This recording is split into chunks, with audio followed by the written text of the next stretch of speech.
বৌমাকে ঘরে তোল শঙ্খ। কে তুমি? আমি তোমাকে চিনি না। শঙ্খ, আপনি আপনার পাগল ছেলেকে আমার সাথে বিয়ে দিয়ে আমার জীবনটা নষ্ট করে দিয়েছে। একমাত্র তুমিই পারবে আমার শঙ্খকে ভালো করে তুলতে। আমার ভিখারি বাবা সব কিছু বিক্রি করে আমাকে বিয়ে দিয়েছে। আমার ফিরে যাওয়ার পথ নেই। আমি দিনরাত এক করে ওকে সুস্থ করে তুলবো। বৌমা, তুমি শঙ্খকে নিয়ে 6 মাসের জন্য কোথাও বেড়াতে যাও। 6 মাস পর আমি এখন সম্পূর্ণ সুস্থ। তুমি আমার কে হও পদ্ম? সেটা না হয় ঘরে গিয়েই বলবো।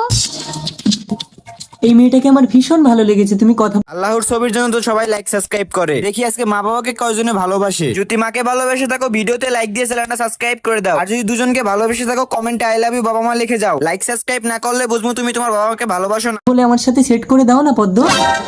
ওই মেয়েটা কি করবে শঙ্কর? তুমি কি চাইছো আমাকে বলো না, আমি তোমাকে দেবো। তার মানে তুমি আমাকে পাওয়ার জন্য আমার সেবা করছো? শঙ্খ, শঙ্খ, আমি যে কোনো ভাবে ওকে তোমার কাছে এনে দিচ্ছি। শুনুন,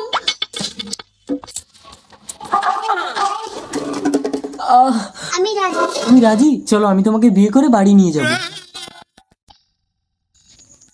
হ্যালো,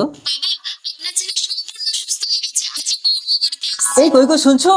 আমাদের ছেলে পুরোপুরি সুস্থ হয়ে গেছে। আজই বৌমাকে নিয়ে বাড়িতে আসছে। পদ্ম, আরে বেআই মশাই, আসুন আসুন। ছমাস মেয়েটাকে দেখিনি, তাই একটু দেখতে এলাম। ওরা তো 6 মাস ধরে বেড়াতে গেছিল, আজই আসছে। বসুন। বসবো না, মেয়েটাকে দেখেই চলে যাবো। কখনো ভাবিনি আমার মেয়ে এত বড় বাড়ির বউ হবে। ওই তো ওরা এসে গেছে। মা পদ্ম, বাবা। শঙ্খ, এটা কে? এ তোমার বৌমা বাবা। শুনছো?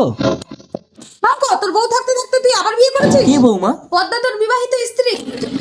পদ্মা, এতদিন এই কথা আমাকে বলনি কেন? তোমার মানসিক ভারসাম্য ফিরিয়ে আনার জন্য আমি কখনোই তোমার মনের বিরুদ্ধে আচরণ করিনি শঙ্খ। বাবা চলো, আমি তোমার ভাঙা ঘরে গিয়েই থাকবো। চল মা, আমি কষ্ট পাবো বলে তুই নিজের বুকে এত কষ্ট চেপে রেখেছিস? সরে যাও, আমি কেন কিছুই মনে করতে পারছি না। আমি একটা পাগল ছেলের সাথে ঘর করব না। আমি কোথায়? কি গো, আমার ছেলে তো আবার পাগল হয়ে গেল। বেআই মশাই, বেআই মশাই, আমি আরেকবার আপনার মেয়েটাকে ভিক্ষে চাইবো। আমার ছেলেটা বড় অসুস্থ। পদ্ম, বাবা, আমার স্বামী অসুস্থ। উঠুন বেআই মশাই। তুই ভালো থাকবি মা। আমার পদ্ম। বৌমাকে ঘরে তোল শঙ্খ।